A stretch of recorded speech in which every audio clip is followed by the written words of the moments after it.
Hello friends, स्वागत है आप सभी लोगों का। आज हम लोग देखेंगे बाल केंद्रित शिक्षा, चाइल्ड सेंटर्ड एजुकेशन क्या होता है। पूरा डिटेल में समझेंगे कि आखिरकार बाल केंद्रित शिक्षा क्या है। सभी टीचिंग एग्जाम के लिए इम्पोर्टेंट होगा, चाहे जो भी दे रहे हैं। तो एक बात यहाँ पर मैं पहले ही ये क्लियर कर देना चाहता हूँ कि नाम से हमें पता चल रहा है बाल केंद्रित यानी बालक केंद्र में होगा। किसका केंद्र में होगा? शिक्षा के केंद्र में होगा। यानी कि बालक के जो है रुचि, बालक के जो है कैपेसिटी और बालक के आवश्यकता के अनुसार हम क्या करते हैं, उसको शिक्षा प्रदान करते हैं। तो उसे ही हम लोग कहेंगे बाल केंद्रित शिक्षा। क्योंकि बालक केंद्र में होगा तो उसी के इर्द गिर्द सभी चीज़ें घूमेंगी। जैसे ये बालक केंद्र में है, उसी के इर्द गिर्द सभी चीज़ें घूम रही है, चाहे शिक्षक हो, चाहे विद्यालय हो, चाहे लाइब्रेरी हो, चाहे कैरिकुलम हो। ये तमाम चीज़ें क्या हो रही है? बालक के अगल बगल घूम रही है, इर्द गिर्द घूम रही है। तो ये इंपॉर्टेंट बात हो जाता है। तो जब क्या हो रहा है कि बालक के इर्द गिर्द सभी चीजें घूम रही है, जिसमें एक शिक्षक भी आ गया जो बालक के गोले गोले घूम रहा है, मत कहने का मतलब है कि बालक को सहायता प्रदान कर रहा है। तो यहाँ पर यह बात इंपॉर्टेंट हो जाती है कि शिक्षक का रोल हीरो का नहीं, मार्गदर्शक का होगा। ये ध्यान रखना है। ज्ञान दे जो ओनली जो है व्याख्यान करने वाला का रोल नहीं रहेगा शिक्षक का। वो क्या होगा? मार्गदर्शक करेगा। और जो है क्या करेंगे, जो लर्नर है, जो स्टूडेंट है, वो अपने ज्ञान का निर्माण खुद करेंगे। वो काम करेगा सहायक का काम करेगा और फैसिलिटर का काम करेगा। तो शिक्षक का ये काम है, ध्यान रखना है। अब हम आते हैं कि बाल केंद्रित शिक्षा क्या है। हमने बेस को क्लियर कर दिया है अभी। तो बात करेंगे बाल केंद्रित शिक्षा जो है एक तरह का शिक्षा व्यवस्था है, ये ध्यान रखना है। पढ़ाने का एक तरह से तरीका है जिसमें जो है बच्चे की क्या देखा जाता है, रुचि को, आवश्यकता को, बच्चे की क्षमता के अकॉर्डिंग बच्चे किस गति से सीखता है। हर एक बालक के गति सीखने का अलग हो जाता है। आप अनुभव करते होंगे इन चीज़ों को कि कोई बालक जल्दी प्रश्नों को हल कर दे रहा है, किसी को समय लग रहा है।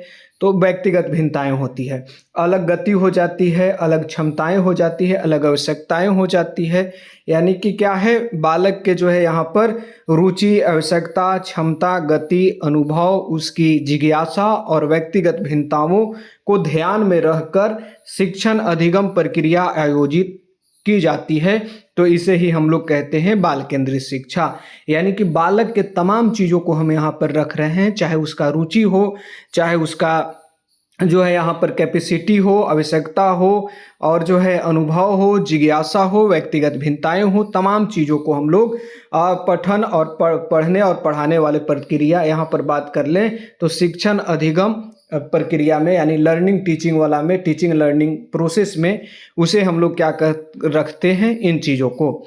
तो अब यहाँ पर बात कर लें, सरल भाषा में थोड़ा सा समझेंगे। जो पुराना शिक्षक मॉडल था, इसमें क्या था, जब पहले से जो चीज़ें क्या थी, पढ़ाने का तरीका था पारंपरिक। उसमें क्या चीज़ था कि टीचर क्या करता था, केवल बोलते रहता था, बालक क्या करते थे, सुनते रहते थे। यानी कि जो है यहाँ पर बालक एक्टिव लर्नर नहीं थे, ये ध्यान रखना है। एक्टिव लर्नर नहीं थे, ये निष्क्रिय थे, सक्रिय नहीं रहते थे। जो पारंपरिक पहले शिक्षा चलती थी, जिस तरह से जो है पढ़ाना होता था, उसमें ये चीज़ें था।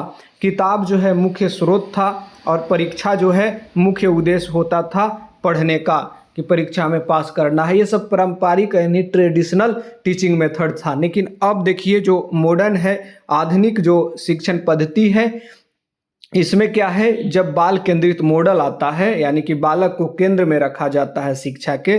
यही अभी चल रहा है शिक्षण में, यानी विद्यालयों में यही शिक्षा का प्रक्रिया चल रहा है, तरीका चल रहा है बाल केंद्रित का। तो यहाँ पर इम्पोर्टेंट है कि अब बच्चा क्या करेगा, सक्रिय रूप से सीखता है। ठीक है, शिक्षक क्या करेगा, मार्गदर्शन का काम करेगा, उसकी सहायता करेगा सीखने में। बच्चा क्या करेगा, चर्चा और सहयोग करके सीखता है। गतिविधि के माध्यम से सीखने का माध्यम है गतिविधि, यानी बालक खुद करके सीख रहा है। और समझ केवल रटने से जो है अधिक महत्वपूर्ण है। तो ये इम्पोर्टेंट हो जाता है। उदाहरण में, यदि बच्चा को पौधा पढ़ाना है तो शिक्षक केवल किताब पढ़कर नहीं बताएगा, बल्कि जो है क्या करेगा, वह बच्चे से पूछ सकता है कि तुमने अपने आसपास जो है कौन से पौधे देखे हैं। ठीक बात है। पौधे को पानी क्यों चाहिए, क्या सभी पौधे की पत्तियां एक जैसी होती है। फिर बच्चा क्या करेगा, पौधे का निरीक्षण करेगा, खुद से देखेगा, चर्चा करेगा, गतिविधि करेगा, तब जाकर निष्कर्ष पर पहुंचेगा। यानी बालक क्या कर रहा है, सक्रिय रूप से इन्वॉल्व है सीखने की प्रक्रिया में। ये बेहतर है, यही है बाल केंद्रित शिक्षा। अब बाल केंद्रित शिक्षा के प्रमुख विशेषता क्या है, तो यहाँ पर बच्चा केंद्र में होता है, पहले ही बताएं। यानी शिक्षण की योजना बच्चे के आवश्यकताओं क्षमताओं को ध्यान रखकर बनाई जाती है कि कैसे पढ़ाई जाए। दूसरा है सक्रिय अधिगम होता है, एक्टिव लर्निंग होता है। इसमें क्या है कि बच्चा जो है केवल सुनने वाला नहीं होता है, बच्चा क्या करेगा, अब खुद से करके सीखेगा, सोच कर, पूछ कर और खोज करके सीखता है, तो इम्पोर्टेंट है। अगला है कि व्यक्तिगत भिन्नताओं का यहाँ पर सम्मान किया जाता है। यानी सभी बच्चे एक ही गति और तरीके से नहीं सीखते हैं, ये ध्यान रखना है। सभी का सीखने की गति अलग है, तरीका अलग है। एक बच्चा चित्र देखकर जल्दी सीखता है, तो दूसरा बच्चा गतिविधि करके और तीसरा बच्चा चर्चा करके। तो सभी का सीखने का तरीका अलग है, गति अलग है, ये तमाम चीज़ें। अगला है कि प्रश्न पूछने की स्वतंत्रता। अब क्या है कि बालक जब पूछेगा ही नहीं तो सीखेगा कैसे, तो विद्यालयों में उसे प्रश्न पूछने की स्वतंत्रता होना चाहिए। बच्चों को क्यों, कैसे जो है, यदि ऐसे होता तो जैसे प्रश्न पूछने का अवसर मिलते हैं। जैसे सहयोगात्मक अधिगम, बच्चे समूह में काम करके दूसरे से सीखते हैं। खोज एवं अन्वेषण, शिक्षक जो है हर उत्तर सीधे नहीं बताता, बच्चे स्वयं खोजने का अवसर देता है बालक को।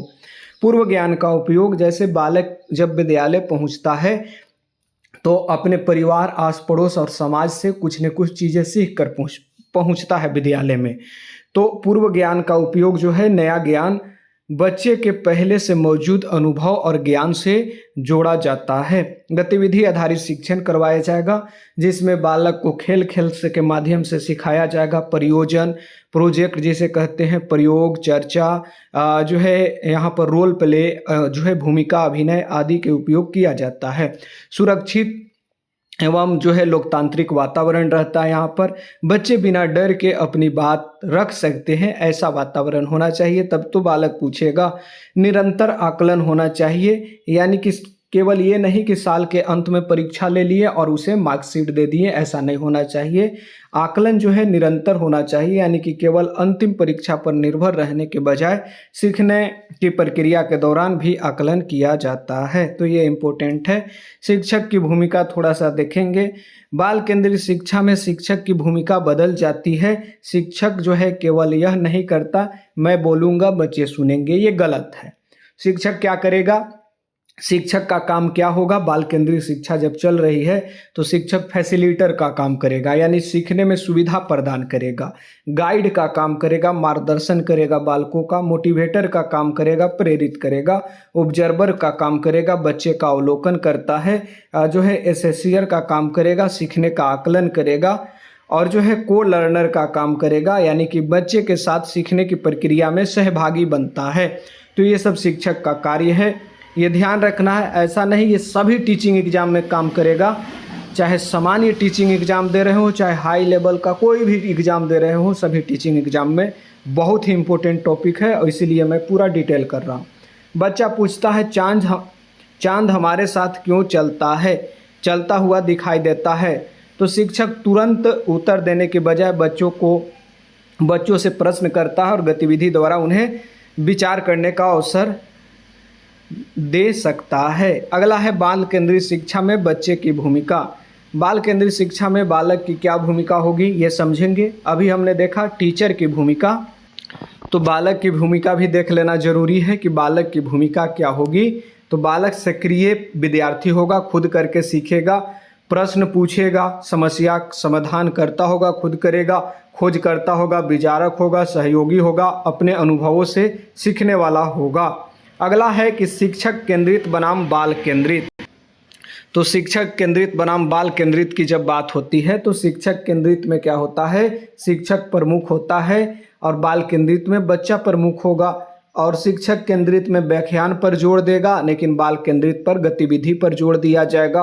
अब बच्चा यहाँ पर निष्क्रिय होगा, शिक्षक केंद्रित में बालक सक्रिय होगा। बाल केंद्रित में शिक्षक केंद्रित रटने पर आधारित होगा, बाल केंद्रित समझ और चिंतन पर होगा। बाल शिक्षक केंद्रित एक तरफा संचार होगा और बाल केंद्रित द्विपक्षीय या बहुयामी संचार होगा। शिक्षक केंद्रित में शिक्षक उत्तर देता है, लेकिन बाल केंद्रित में बच्चा उत्तर खुद खोजता है या निर्माण करता है। एक जैसी गति से होगी, लेकिन ये व्यक्तिगत भिन्नता का सम्मान किया जाएगा। बाल केंद्रित में अंतिम परीक्षा पर जोर, लेकिन बाल केंद्रित में निरंतर परीक्षा पर जोर। तो ये इंपॉर्टेंट है। अगला है कि बाल केंद्रित शिक्षा और रचनावाद कंस्ट्रक्टिज्म से रिलेटेड प्रश्न पूछते हैं। तो बाल केंद्रित शिक्षा का संबंध रचनावादी दृष्टिकोण से है। रचनावादी दृष्टिकोण ये कहता है कि बालक क्या करता है, अपने ज्ञान के निर्माण में सक्रिय भूमिका निभाता है, यानी खुद से करके अपने ज्ञान का निर्माण करता है।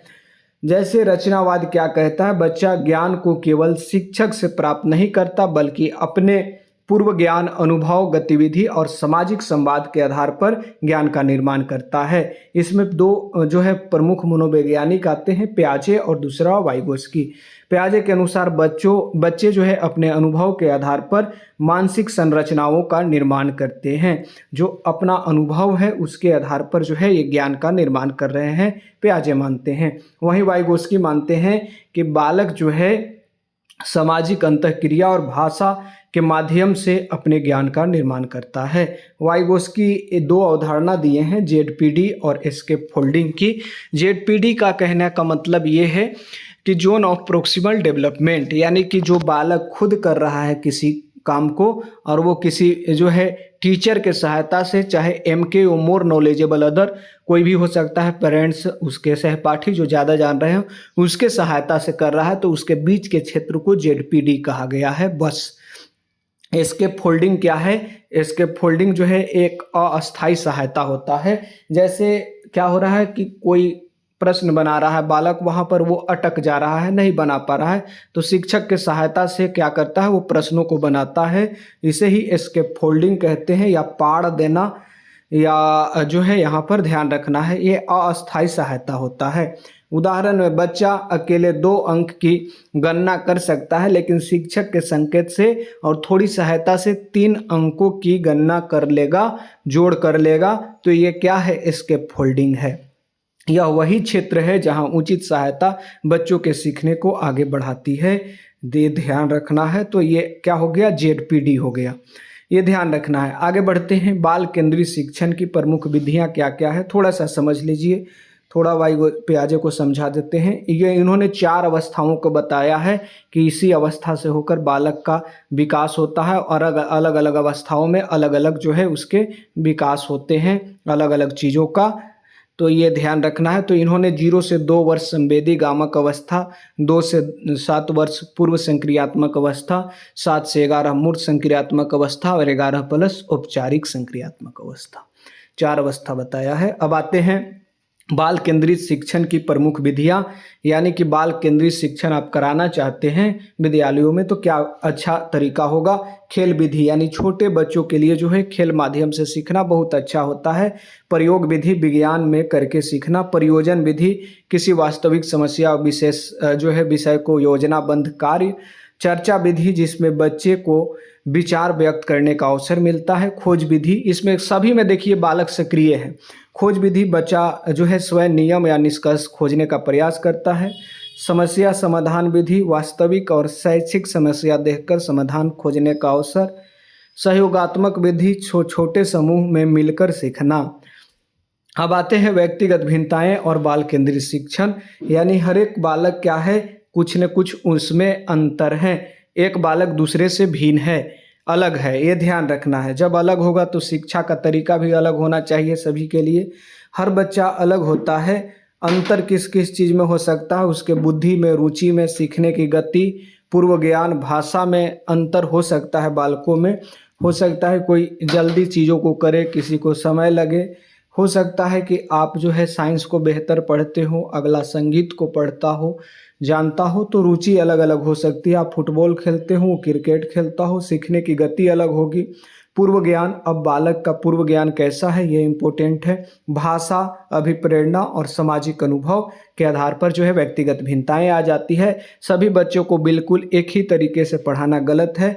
बाल केंद्रित शिक्षा में क्या होता है, बच्चों की विविध आवश्यकताओं के अनुसार शिक्षण लचीलीपन होना चाहिए शिक्षण में। ये बाल केंद्रित दृष्टिकोण है। अब अगला आता है बाल केंद्रित शिक्षा में मूल्यांकन। मूल्यांकन कैसी होना चाहिए? केवल अंक देने पर आधारित नहीं होना चाहिए। बालक क्या सीख रहा है, कहाँ गलतियाँ कर रहा है, कैसे सुधार किया जा सकता है, ये तमाम चीज़ें का महत्व है। मूल्यांकन से पता लगाया जाता है कि बच्चा क्या समझ चुका है, कहाँ कठिनाई है, किस प्रकार की सहायता चाहिए, आगे क्या सीखनी चाहिए, ये तमाम चीज़ें। प्रमुख तरीके हैं मूल्यांकन का: अवलोकन के माध्यम से, पोर्टफोलियो, मौखिक प्रश्न पूछ के, परियोजना देकर, गतिविधि कराकर, ये चीज़ें करके जो है कार्यपत्रक के द्वारा जो है मूल्यांकन किया जाता है। सहपाठी आकलन, यानी क्या करेंगे, आपके दोस्त जो है आपका आकलन करेंगे कि आपने कितना सीखा, ये चीज़ें, और जो है कहाँ दिक्कत हो रही है आपको। आप खुद अपना आकलन कर सकते हैं, स्व मूल्यांकन, जिसमें आप अपने आप को आंकिएगा कि हमने कितना सीखा, कहाँ गलती कर रहे हैं, तमाम चीज़ें। बाल केंद्रित कक्षा कैसी होगी? तो बाल केंद्रित शिक्षा एक आदर्श बाल केंद्रित कक्षा में क्या क्या हो सकता है? बच्चा प्रश्न पूछता है, शिक्षक बच्चे की बात सुनेगा, गलत उत्तर पर बेइज्जत नहीं करेगा, अपमानित नहीं किया जाता। समूह में कार्य होता है, गतिविधि का प्रयोग होता है। बच्चे अपने अनुभव को महत्व मिलता बच्चे के अनुभव को महत्व मिलता है। सीखने की गति में विविधता स्वीकार की जाती है। शिक्षक फीडबैक देता है। अब अगला है कि एग्जाम में सबसे महत्वपूर्ण बातें क्या होंगी, आइए देखें। बाल केंद्रित शिक्षा में बच्चा सक्रिय होगा, शिक्षक फैसिलिटेटर गाइड होगा, लर्निंग अनुभव और गतिविधि चिंतन, सहयोग जो है महत्वपूर्ण है, व्यक्तिगत भिन्नताएं स्वीकार की जाएगी, रटने पर अधिक जोर नहीं दिया जाएगा। बाल केंद्रित दृष्टिकोण ये नहीं है, जब आप रटवाते हैं तो ये गलत है, रटवाना नहीं है। अब अगला चलते हैं, हम लोग वन लाइनर आते हैं। बाल केंद्रित शिक्षा में बच्चा शिक्षण अधिगम के केंद्र में होता है। बाल केंद्रित कक्षा में शिक्षक की भूमिका सुविधादाता और मार्गदर्शक का होगा। बाल केंद्रित शिक्षा में बच्चे सक्रिय होंगे। बाल केंद्रित शिक्षा में व्यक्तिगत भिन्नताओं का सम्मान होगा। बाल केंद्रित शिक्षा करके सीखना महत्वपूर्ण है। बच्चे के पूर्व अनुभव को सीखने का महत्व दिया जाता है। बाल केंद्रित शिक्षा में प्रश्न पूछने का अवसर है। बाल केंद्रित शिक्षा रचनावादी दृष्टिकोण के महत्वपूर्ण है। रचनावादी के अनुसार शिक्षार्थी अपने अनुभवों से ज्ञान का निर्माण करते हैं। पियाजे संज्ञानात्मक विकास के सिद्धांत दिए हैं और वाइगोस्की सामाजिक सांस्कृतिक सिद्धांत, जेडपीडी वाइगोस्की की अवधारणा है और एस्केप फोल्डिंग बच्चों को आवश्यक अस्थायी सहायता प्रदान करने से संबंधित है। बच्चा बाल केंद्रित शिक्षा में जो है सहयोगात्मक अधिगम उपयोगी है। परियोजन विधि में बाल केंद्रित शिक्षण का उदाहरण हो सकता है। खेल विधि विशेष रूप से प्रारंभिक बाल्यावस्था के लिए है। बालक केंद्रित शिक्षा में बच्चे अपने बात रखने का अवसर मिलता है। बाल केंद्रित शिक्षा में जो है सीखने की गति में अंतर स्वीकार किया जाता है। शिक्षक बच्चों के उत्तर को केवल सही गलत जो है यहाँ बताने के बजाय अपने विचारों को समझाने का प्रयास करता है। बाल केंद्रित शिक्षा में आकलन सीखने में सुधार का साधन है। अवलोकन जो है बाल केंद्रित आकलन में उपयोगी माध्यम है। पोर्टफोलियो बच्चे की प्रगति के परमाणु का संग्रह हो सकता है। बाल केंद्रित शिक्षा सीखना केवल जो है पाठ्य पुस्तक तक सीमित नहीं है। चर्चा बच्चों में अभिव्यक्ति और चिंतन को बढ़ावा देता है। समस्या समाधान गतिविधि उच्च स्तरीय चिंतन को बढ़ावा देगा। बाल केंद्रित शिक्षा जो है बच्चे के एक तरफा व्याख्या की एकमात्र विधि नहीं है। बच्चे की रुचि और जिज्ञासा को सीखने में महत्व दिया जाता है। बाल केंद्रित कक्षा में गलत उत्तर को सीखने के अवसर के रूप में देखा जाता है। बच्चा सीखने का उद्देश्य केवल परीक्षा तक अंक प्राप्त नहीं है। बाल केंद्रित शिक्षा में बच्चे का सक्रिय भागीदारी और समग्र विकास को महत्व दिया जाता है, तो इम्पोर्टेंट है। अब आते हैं एमसीक्यू पर। पहला क्वेश्चन है, बाल केंद्रित शिक्षा में सबसे अधिक महत्व किसे दिया जाता है? तो बच्चे के आवश्यकता अनुभव को।